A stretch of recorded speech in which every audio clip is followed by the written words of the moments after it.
Ciao ragazzi, spero tutto bene. Oggi breve video, breve non credo, per spiegarvi un po' il programma del mio viaggio in Mongolia di quest'estate. Sì, ci sono un bel po' di robe da dire, quindi mettiamoci comodi e facciamoci questa chiacchierata. Mettiamoci qui belli comodi, con l'iPad in mano, così vi spiego un po' il programma e le cose da fare per affrontare un viaggio del genere. Il microfono c'è.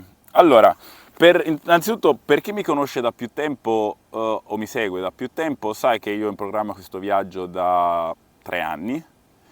Ero a Verona, ero in agenzia lì per sbrigare un po' le pratiche dei visti e poi è scoppiato tutta la pandemia, il pandemonio, no? E quindi questo viaggio mi è rimasto un po' qui.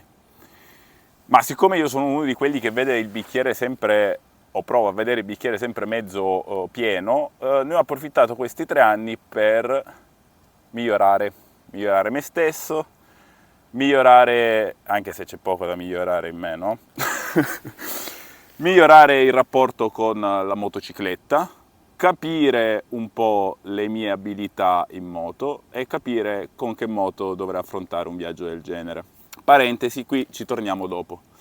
Allora, per affrontare un viaggio del genere innanzitutto serve tanto spirito di adattamento, spirito d'avventura, perché attraverseremo, come dire, nazioni poco battute e dove entrare e vivere o solo attraversare è più che un'avventura, tralasciando il fatto Covid.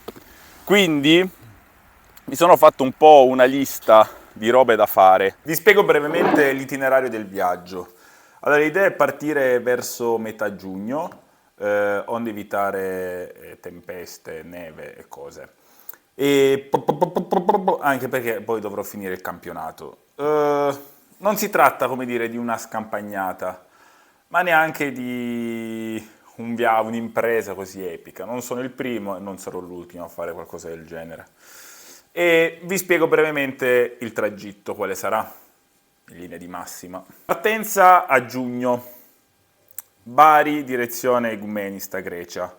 Dedicare pochi giorni per attraversare la Grecia e la Turchia, in quanto sono mete già battute 3 anni fa, fino ad arrivare a Tbilisi, Georgia.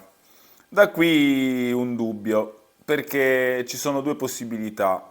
La prima che avevo valutato era quella di prendere una nave cargo, un traghetto, da Baku a Aktau, Kazakistan. Ma leggendo un po' in giro sui forum, questo traghetto è un po' un'incognita perché non ci sono date prestabilite, ma parte in base a quando si carica la nave. Quindi posso anche stare lì a Baku una settimana e aspettare come un pero il traghetto. L'altra alternativa invece sarebbe quella di prendere il carnet de passage e di fare il carnet de passage ed entrare in Iran. Il problema è che se passo dall'Iran, ottenere il visto del Turkmenistan non è così semplice, quindi questa è una cosa da valutare. Mi vorrei spostare verso Samarcanda, capitale dell'Uzbekistan, celebre per le sue moschee e i suoi mausolei. Qui potrebbe sembrare già abbastanza vicina la meta, ma forse è proprio qui che il viaggio inizia. Mi sposterò a Dushanbe in Tagikistan per iniziare la mia traversata lungo la M41, meglio conosciuta come la Pamir Highway, in Asia centrale. Sono 1200 km di avventura pura e impegno fisico e mentale. Strade selvagge, sterrate, cime innevate e sbalzi di altitudine ne faranno da padrone. Insomma, in poche parole, endovena di adrenalina. Prevedo una pausa a Biskek, capitale del Kirghizistan, che probabilmente mi servirà per ottenere il visto di transito per la Russia. Perché ragazzi, la Mongolia è un postaccio, nel senso che per raggiungerla o dal confine con la Russia o dal confine con la Cina. Se prendi il confine con la Cina è impossibile entrare in Cina col proprio mezzo, quindi l'unica è ottenere questo visto di transito per la Russia e arrivare in Mongolia. Poi in Mongolia, che cazzo ci fa in Mongolia? Ah beh, bella domanda. Insomma, sicuramente ci sarà il vento che mi farà da guida, senza rinunciare a dormire in queste tende tipiche mongole dei nomadi, queste yurte, e assaggiare un po' di cucina tipica. Insomma, sono pronto a mangiare le palle di pecora, in poche parole. E poi lì, ma già mi sa anche prima, il problema non è se ti verrà dissenteria, ma è quando ti verrà. Può anche essere dopo mezza giornata. E poi, insomma, girare un po' per la Mongolia. Cioè, considerate che in Mongolia l'80% della popolazione sta nella capitale, Ulaanbaatar. Io sì, la vorrei visitare, ma prima vorrei fare un paio di tendate, un paio di giri sul deserto del Gobi. E poi la cosa bella, sapete qual è? Che non ho organizzato il ritorno. Cioè, non so esattamente se spedire la moto da Ulaanbaatar oppure se provare a fare di nuovo tutto via terra, ma passando dal nord, quindi Siberia, Russia e poi tutte le nazioni europee.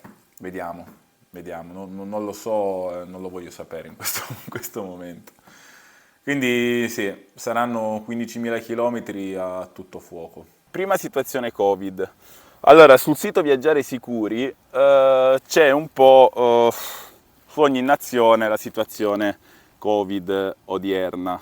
In base a un'ordinanza del Ministro della Salute ha classificato alcuni paesi in vari elenchi, ecco, scusate, e praticamente quasi tutti, cioè, tutti questi paesi che attraverserò sono nell'elenco E, cioè significa che almeno fino al 15 di marzo non puoi attraversare questi paesi se non per motivi lavorativi, familiari, emergenze o salute, ecco. Ma situazione anche un po' strana perché so, per esempio, la stessa Turchia che nell'elenco è, so di un amico che è stato lì a farsi un viaggio macchina e moto con la compagna circa un mesetto fa, quindi tutto un'incognita.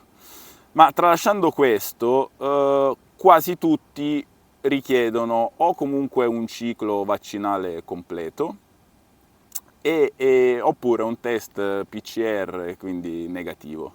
Di tutti questi paesi, momentaneamente l'unico completamente chiuso è il Turkmenistan, mentre per la Russia non si è ancora ben capito cosa bisogna fare per ottenere anche solo questo visto di transito, che il visto di transito ti permette di passare appunto per la terra della grande madre Russia e per circa 10 giorni, il tempo necessario che a me servirebbe per arrivare in Mongolia. Detto questo, c'è il problema dei visti. Allora, per ottenere i visti, tralasciando situazione Covid, il discorso è che alcuni si possono fare online, tipo Azerbaigian e Tagikistan si può fare online. Oltretutto del Tagikistan con un 30 euro in più fai anche il GBO, che è il visto che ti permette di attraversare la Pamir Highway. Mentre tutti gli altri visti, tipo Russia, Iran, cosa cazzo c'è? Russia, Iran, Mongolia e eventuale Turkmenistan, bisogna farlo in consolato. Altri due come il Kazakistan e il Kirghizistan non serve visto. Ah, a proposito di visti, non mi va di andare in ambasciata o in consolato. Pensavo di tornare lì a Verona, in questa agenzia. Pagherò qualcosina in più, ma mi farò sbrigare tutte le pratiche da loro. Darò il passaporto e tutto. Pensateci voi, fatemi partire. Quindi, come potete capire, è un po' impegnativo anche sotto l'aspetto burocratico. Altra cosa da non trascurare è nel caso in cui volessi fare l'Iran, oltre come detto al visto, servirebbe anche un altro documento che è il carnet de passage, che non è altro che una specie di passaporto del mezzo in tuo possesso. Per ottenere questo carnet di passaggio, oltre che andare all'ACI, devi, come dire, fare una fideiussione in banca del mezzo stesso. Questo cosa comporta? Che in base al mezzo che hai ti viene un salasso. Questo è un argomento che dovrò ancora valutare, è una cosa che dovrò ancora valutare per capire quanto mi viene a costare fare la fideiussione di codesta bestia, perché sì, pensavo di partire con la cappona. Federico, con che moto partirai? Beh, bella domanda quella. Eh, Paradossalmente ho l'imbarazzo della scelta delle tre moto, ma forse proprio perché ho l'imbarazzo della scelta non so quale scegliere. Ovvero, ognuna ha dei pro e dei contro. La 701, partiamo dalla più piccolina. Potrebbe essere ottima anche perché ha poca elettronica, insomma, leggera, però secondo me ha una capacità di carico troppo limitata e poi oggettivamente anche con la sella comfort è troppo scomoda, cioè già faccio 100 km su strada, muoio, quindi immagino 15.000 km, cioè diventare scemi. Anche se giustamente molti mi hanno detto che è la scelta giusta, ma non gliela faccio, mi dispiace, i puristi del fuoristrada e dei viaggi così, ma non gliela posso fare. Poi cosa c'è? Il GS, cioè io 3 anni fa lo volevo fare col GS e se ci penso mi vengono i brividi. Ma non per tanto, cioè non per l'affidabilità o tutto, è che una volta che poi ho provato il 1290 so cosa significa fare anche un viaggio fuori strada con una moto pelino più adatta, ecco. Quindi mi sa che la scelta ricade sulla cappona, sul 1290 Super Adventure R, che ho avuto la fortuna di provare per 20.000 km in questi mesi e secondo me, ok, forse un pelino oversize, nel senso che anche una moto, una media cilindrata di queste qua nuove sarebbe perfetta. C'è sempre un po' di elettronica, però vabbè, dai, cioè, insomma, grattiamoci un po', speriamo non succeda niente. Sì, la mia preoccupazione è comunque una moto molto grossa, se sono da solo e mi incastro da qualche parte, ecco, di quello mi spavento. Ma io non mi devo incastrare. Wow. Giustamente qualcuno mi aveva chiesto, Federico, ma le spese?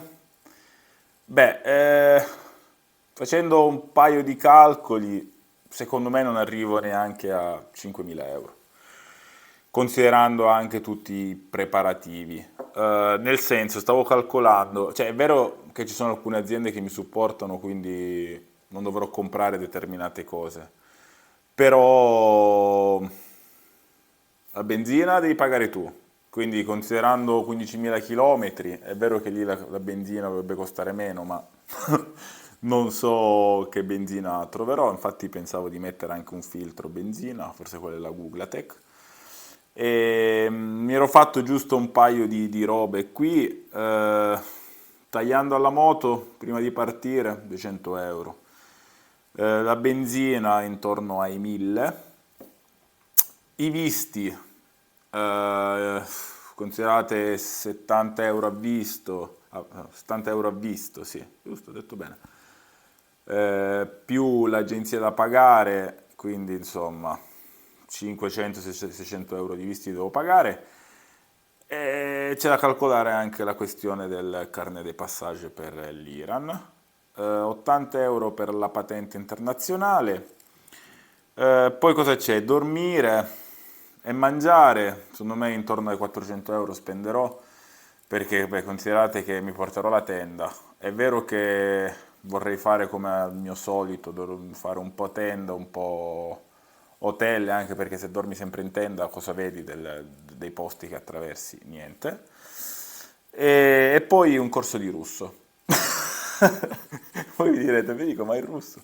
Sì, perché lì l'inglese non lo parlano, quindi non dico che farò un corso, vediamo se c'è qualche amico russo che mi dice almeno come si dice aiuto, sono nella merda in russo, così giusto per stare un pelino più sereni. 5.000 euro, aspettate, c'è da calcolare l'eventuale viaggio di ritorno, che io vedi, io questo viaggio di ritorno è come se non dovessi mai tornare. Se c'è anche il viaggio di ritorno via terra, un altro millino, forse no, 2.000 euro partono. Se lo dovessi fare con l'aereo, cioè spedire la moto, anche lì 1.500. Vabbè, vado a rubare qui, c'è una chiesa qua vicino, arrivo. Se volete in qualche modo supportarmi economicamente a affrontare questo viaggio, vi lascio qui un link PayPal se volete offrirmi, non lo so, un caffè, no, il caffè lo offrite quando di presenza. Un pieno, un mezzo tassello, un visto. No, poi a parte gli scherzi, sono in contatto con un'organizzazione no profit che si chiama Let's Keep the Ball Flying, che oltretutto con la quale feci già una raccolta fondi nel viaggio in Spagna, ho raccolto ben 500 euro ragazzotti, bravi, bravi voi.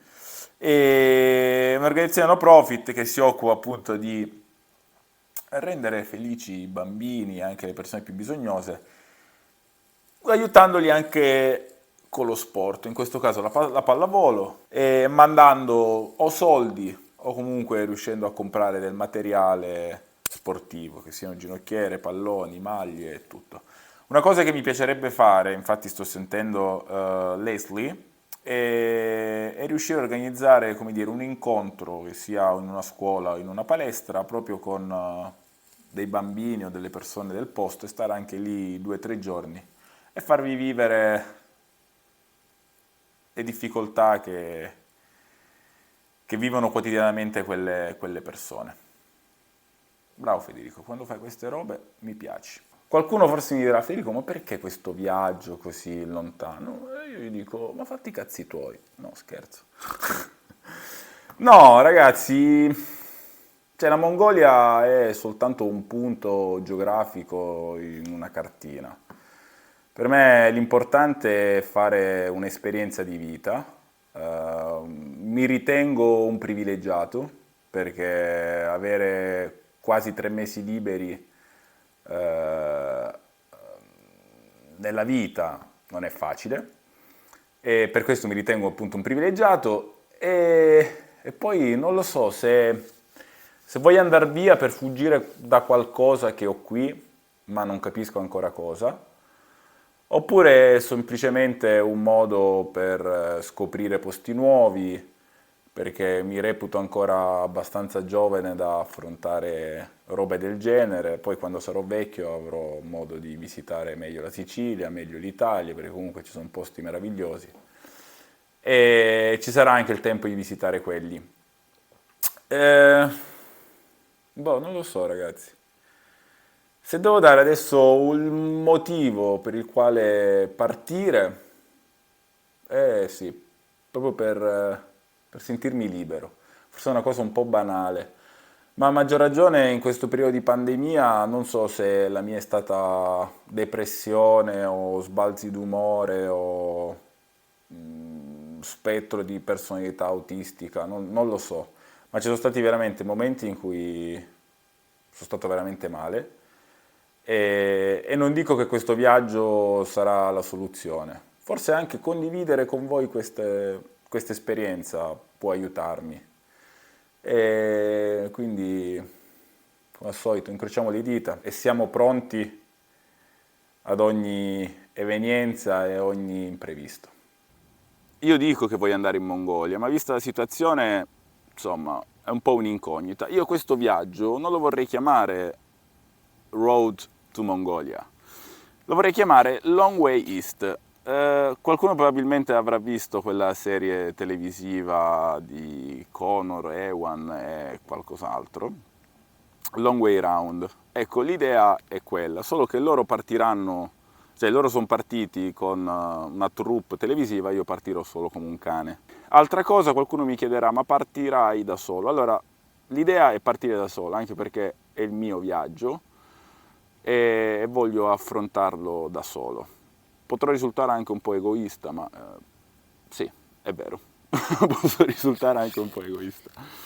No, l'unica cosa è che probabilmente, cioè, quest'anno ho scoperto un po' il fatto di viaggiare in compagnia o comunque fare dei giri in compagnia e vi ho sempre spiegato i pro e i contro.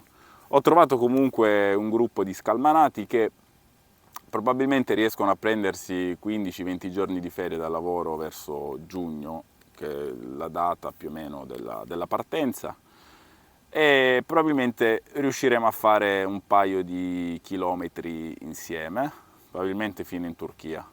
Poi io da lì mi sgancerò E per me, insomma, non è un problema, anzi, penso che possa solo che farmi bene avere compagnia durante il viaggio, anche perché è un viaggio poi lungo e avere sempre qualcuno vicino, nonostante vi potreste mandare a fanculo spesso, ti può aiutare in determinate situazioni. Oltretutto, la mia preoccupazione qual è? Che partendo con loro e poi staccandomi nella parte, come dire, un po' più difficile, ho paura di sentirmi fottutamente da solo e che mi salga un'ansia o un'angoscia di solitudine che non avete idea. Quindi c'è da valutare anche questa cosa. E è anche vero che quando sono partito da solo, poche volte mi sono sentito da solo. Qualcuno dice che riesco a parlare anche con i muri. Non lo so, dipende come mi sento, dipende chi ho accanto, dipende da una varietà di cose. Quindi niente, ho fatto questo video, insomma spero che ci abbiate capito qualcosa perché io non ci ho capito proprio niente. Poi un'altra cosa per quanto riguarda l'assicurazione medica, alcuni paesi te lo fanno fare all'ingresso. Io ho stipulato un'assicurazione medico-sanitaria con Sara Assicurazioni, se vi servono altre info ve le faccio sapere poi nei commenti o in un altro video. Poi sì, l'ultima cosa, patente internazionale, per sicurezza la faccio, ma forse lo chiede solo l'Iran e per farla bisogna andare all'ACE e pagare. Per quanto riguarda l'Iran, come vi ho detto c'è il problema del carnet de passage, però informandomi su internet ho visto che c'è questo Hussein Guesthouse, che è un iraniano che, da quello che ho capito, ti permette, con qualche magheggio, non so come, di entrare in Iran senza il carnet de passage, nel senso forse devi versare una caparra all'ingresso che ti verrà a quanto pare restituita una volta uscito dal paese. E anche lì vi terrò informati. Un po' di agitazione c'è, è ancora presto, anche se comunque per organizzare tutta questa situazione, visti e tutto, devo iniziare a darmi una regolata. E paradossalmente più si avvicina la data e più comunque mi si strizza un po' il culetto. No, beh, perché ci sono tante cose in ballo e affrontare un viaggio del genere, insomma, secondo me ti mette a dura prova, probabilmente ti cambia anche. Però non vedo l'ora di raccontarvi questa mia esperienza, e perché poi tanto lo sapete che non è la meta che fa il viaggio, ma è quello che vivi e le esperienze che fai. E se avete voglia seguitemi, però più che altro se qualcuno insomma ha qualche idea, conosce gente, sa altre informazioni, tanto ormai ve l'ho detto il tragitto qual è, mi faccia sapere, così insomma mi muovo anche di conseguenza. Spero di aver detto tutto, un abbraccione e ci si vede presto. Ciao ragazzi! Cos'è che mi piace pure, no? Allenarmi, perché io a casa mia nessuno è nato, come dice mia madre, insegnato.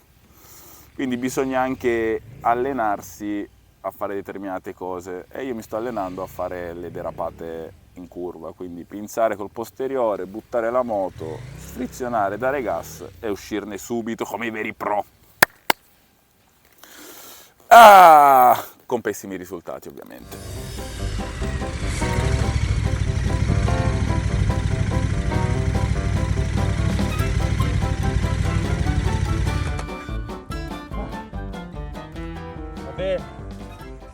Va bene.